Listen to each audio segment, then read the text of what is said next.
বন্ধুরা দেখে যাও আবারও শুরু হয়ে গেছে ঝন্টু আর মন্টুর তুই তুই প্রতিযোগিতা।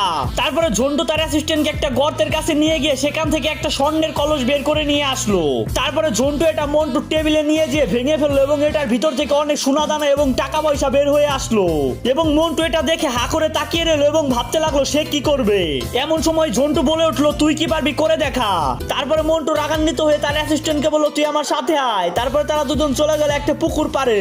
তারপরে মন্টু তার অ্যাসিস্ট্যান্টকে কোলে তুলে পুকুরের মধ্যে ফেলে দিল এবং তার অ্যাসিস্ট্যান্ট পানির নিচ থেকে এমন একটা জিনিস হয়ে বের হয়েছিল দেখো তো তুমি অবাক হয়ে যাবে। কি হয়েছিল তুমি কি দেখতে চাও? দাঁড়াও দাঁড়াও দেখাচ্ছি, কিন্তু তার আগে তুমি যদি তোমার মাকে ভালোবেসে থাকো তাহলে আমাদের ভিডিওতে একটি লাইক করে দাও। আর তুমি যদি তোমার বাবাকে ভালোবেসে থাকো তাহলে আমাদের ভিডিওতে একটি কমেন্ট করে যাও। এবং তুমি যদি তোমার বাবা মা দুজনকে ভালোবেসে থাকো তাহলে আমাদের চ্যানেলটিকে এখনই সাবস্ক্রাইব করে দাও এবং কমেন্ট বক্সে বলে যেও আই লাভ ইউ মা বাবা।